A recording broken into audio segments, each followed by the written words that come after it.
काय म्हणताय सोलापूरकर, तुम्ही तुमचा खासदार कुणाला निवडलाय?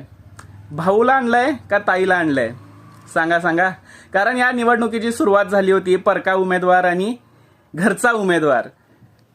त्यामध्ये एक नॅरेटिव्ह सेट करण्यात आलं होतं की घरच्या उमेदवाराला आपल्या मतदारसंघाची संपूर्ण जाण आहे आणि बाहेरच्या उमेदवाराला आपले काय प्रश्न समजणार आहेत.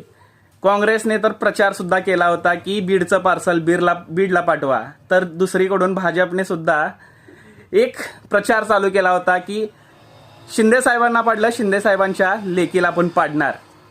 हा मुद्दा सुरू झालता इथून, म्हणजे परका आणि घरचा उमेदवार. त्याचबरोबर हळूहळू या निवडणुकीनं या मतदारसंघामध्ये वळण बदललं आणि कधी हिंदू मुस्लिम राम मंदिर या विषयांवर ही निवडणूक गेली हे कळलंच नाही.